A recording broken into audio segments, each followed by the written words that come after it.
too fancy, just the... Morning, Bob. So, this is Dragonfly, your new purchase, and I'll take canopy off fairly shortly and get her ready to go on the transport.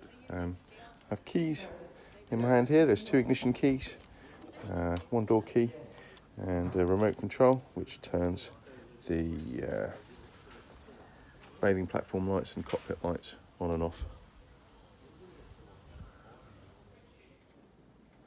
Silver door key turns anti-clockwise in the companionway door to unlock.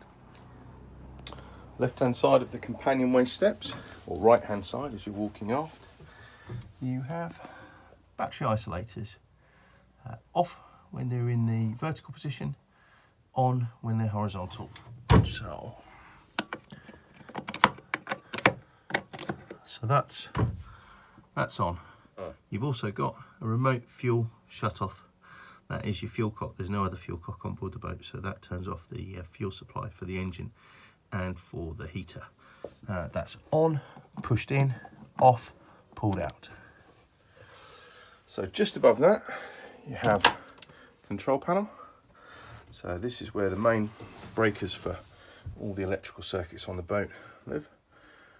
They're all quite well marked and labelled. There's a digital display that shows your domestic battery voltage, and then the bottom half of the board is 240. So 240 circuits here on the left hand side, the inverter on and off switch in the middle, and then the main RCD circuit breaker for the incoming supply, and then the digital display on the right hand side shows the voltage that's available. So if I turn the inverter on by pressing the button, we should hear a bit of a clonk. There we go. And then you'll see the voltage going up on the display on the right hand side. That's inverter function. If you're plugged into the mains with your landline, you won't need to turn the inverter on. The voltage should show in the window on the right hand side, and you should have a little light that says power on, and you should have 2 lights below illuminated, both of them illuminated for the correct polarity. If you trip,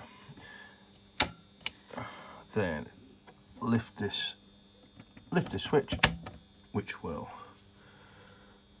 reset your supply. I'll just turn the inverter off now. The inverter is useful when you're out and about on the river and not plugged into the mains, and you want to run maybe an electric kettle or a TV, or any other appliance really which is low wattage. The little breaker to the left hand side here, this is for your windlass. So you don't often see these broken, but when you press the red button, there's a little latch that drops on the left hand side of the control here. That's a broken circuit. So if I just push that back up again, then you've made the circuit and reset the trip.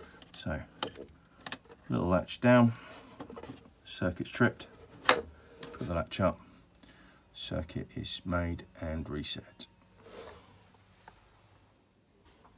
Heating control while I'm sitting here, that's just beside the companionway as well.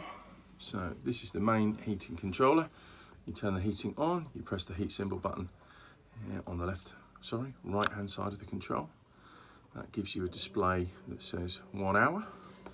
If you press the button to the left hand side of that, then you'll cycle through 1.5 hours, 2 hours, 3 hours, 4 hours, 5 hours. I think it goes all the way through to A's, and then it goes constant. If you press it again, you get 10 minutes, 30 minutes, back to 1 hour, and so on. To turn the unit off, press the heat symbol again, and the little symbol in the corner there will disappear. That is unit off. You can set a timer, a 7-day timer. I think there's 2 lots of programs, so the heating could come on and off twice in a 24-hour period, and I will make sure that the that the manual and the crib sheet that explains how to do that is available in the box for you. The thermostat beside it controls the output in each cabin. So there's another one of those in the aft cabin, and there's another one forwards. So having turned the heating system on, it warms up. It takes probably 4 or 5 minutes to do that, and the green light comes on the thermostat in each of the cabins. Then the fan will run, and you will get heat. If you want to turn the heating off in any particular area, but keep it on in another, so turn it off in the aft cabin, keep it on in the forward cabin, or vice versa, just simply turn the unit off, the rocker switch on the top. That will stop the heat from coming out of the outlet in that particular area. So I'll turn it back on again now, so that when you press the button, it all comes on. This is the stern thruster isolator.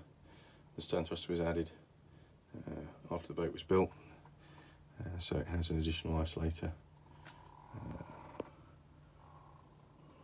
which is close to the isolator panel. So it's under the step, just you go down to the aft cabin, and that is on to the left, off to the right.